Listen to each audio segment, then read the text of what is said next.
जो बेचारे भ्रमित हो गए, जिनको गुरु वचन नहीं याद है, वो सुन ले कि बाबा जी ने क्या क्या कहा और तुम वो सब भूल चुके।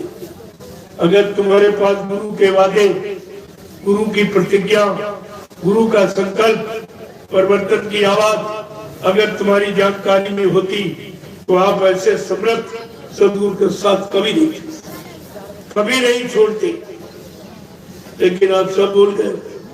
तो बाबा जी ने क्या कहा, मैं याद करा दूंगा। कहा, बच्चा मैं परिवर्तन करने आया हूँ, परिवर्तन करके ही जाऊंगा। कोई माई का लोल हमें इस परिवर्तन से ही न रोक सकता है, न मेरा काम कोई कर सकता है। ये कितना बड़ा चैलेंज है। क्या 3 युगों में किसी ने ऐसा चैलेंज किया?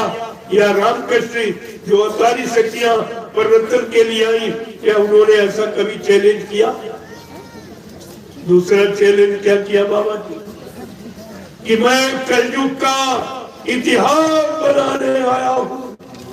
ऐसा इतिहास बनाऊंगा जो भूते न भविष्यते, सतयुग से द्वापर के लोग अपने अपने युग का इतिहास पढ़ना भूल जाएंगे। ऐसी भारत भूमि पर ऐसा चमत्कार करके दिखाऊंगा जिसको हिंदुस्तानी नहीं सारा विश्व नमस्कार करेगा। देखिए कितना बड़ा चैलेंज। कहा, मेरी परिवर्तन भूमिका व्यवस्था के आगे एक दिन सारा विश्व नतमस्तक। जो विश्व का परिवर्तन करने आया, तुम कहते मर के चला गया। ये विश्व का परिवर्तन कौन करेगा? देशी प्रदेशी परिवर्तन के लिए रामकृष्ण आए, विश्व परिवर्तन के लिए नहीं आएगा। देशी प्रदेशी परिवर्तन। इतनी आपत्ति मुसीबती, इतने कष्ट में उनको रहना पड़ा, इतना इंतजार करना पड़ा।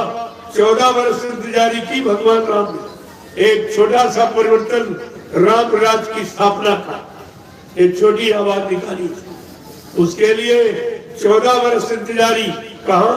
जंगलों में, अयोध्या में नहीं, राजगद्दी पर बैठ के नहीं, जंगलों में 14 वर्ष। अब आप सोच लीजिए, इंतजारी, बिना इंतजारी का कोई इतिहास नहीं। इंतजारी ही तो इतिहास बनाता है। 14 वर्ष। अभी तो बाबा जी को 10 वर्ष हुए और तुम बीच में हल्ला मचाने लगे, चले गए चले गए चले गए चले गए। तो बाबा जी ने तो ये कहा था, न मुझे कोई मार सकता, न मुझे कोई धोखा दे सकता, न मुझे कोई धन दौलत सामान से खरीद सकता। मैं अपना काम करने आया हूँ, काम करके ही जाऊंगा। वो गांधी महात्मा चूक गए। बच्चा, मैं चूकने वाला नहीं हूँ। वो गोली के शिकार कर दिए गए, लेकिन मुझे मारने के लिए अभी सच्ची में कोई गोला बारूद नहीं तैयार। अपने काम करने के लिए अगर जरूरत पड़ी तो इसी शरीर में 400 वर्ष तक रहूंगा और काम करके ही जाऊंगा।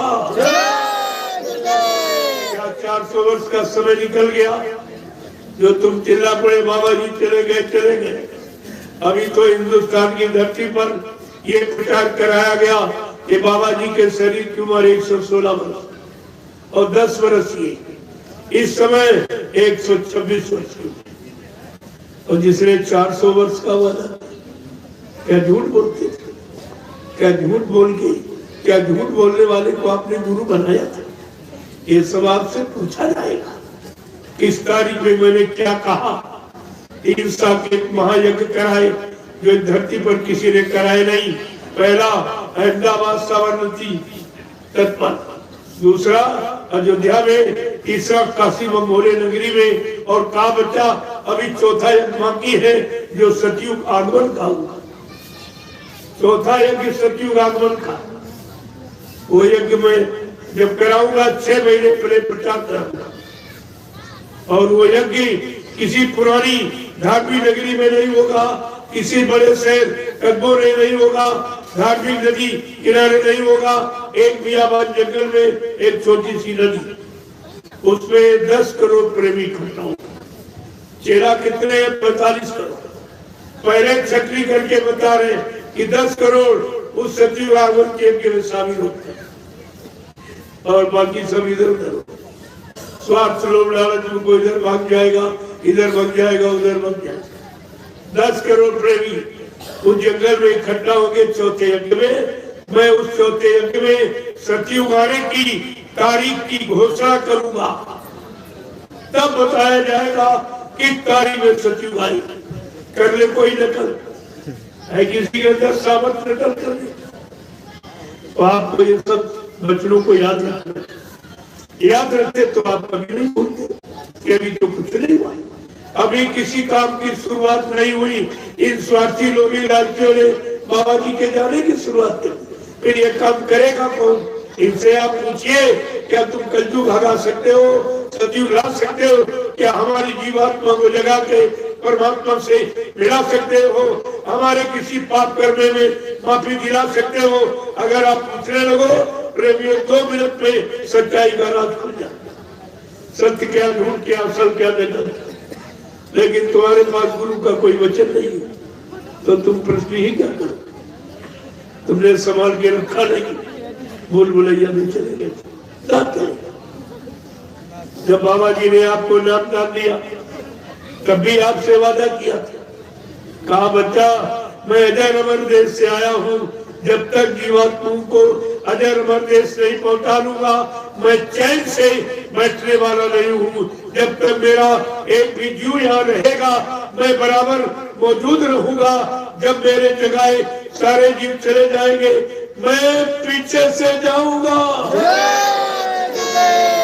आपको ये सब विचार, क्या तुम्हारी जीवात्मा जाग गई?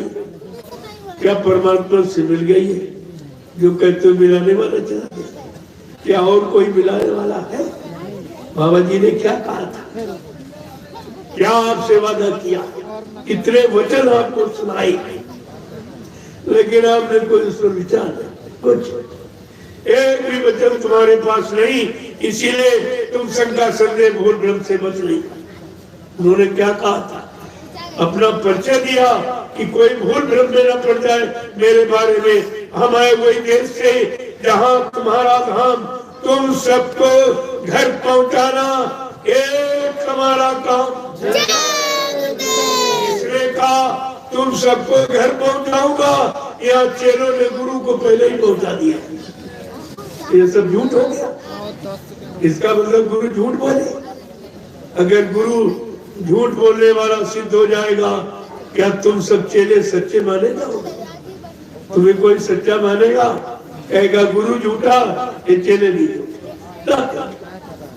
आपने ये भी कहा है गुरु के वचनों के प्रचार में, कहा है कि विश्व को सुख शांति जय गुरुदेव नाम से मिलेगी और विश्व को सच्ची सुख शांति और बाबा जी से मिलेगी। आज तुम उन्हीं को कहते हो, मर के चले गए तो विश्व को सच्ची सुख शांति कौन देगा? ये प्रश्न खड़ा होगा। ये कौन देगा? ये भारत की जनता पूछने ही वाली है। आपने गली गली शहर कस्बों में मंच लगाकर गुरु के वचनों का आपने भाषण किया है, सबको बताया है। अब ये भारत की जनता पूछने ही वाली है, कहेगी तू झूठा, तेरा गुरु भी झूठा। आपने कौन सी मर्यादा रखी, कौन सी मर्यादा रखी? और गुरु का अपमान सुनते हैं। मथुरा में केवल 5 लोगों ने नाटक, ये नाटक 5 लोग, तुम 45 करोड़ क्या, तुम क्या कर? तुम्हारे पास कोई बुद्धि नहीं। 5 ने नाटक कर दिया अपने स्वार्थ लोभ लालच के लिए, और तुमने मान लिया। तुम्हें क्या मिला? तुम्हें मानने से क्या मिला? कौन सा स्वार्थ और परमार्थ तुम्हारा हल हो गया? इस पर भी आपने कोई विचार नहीं।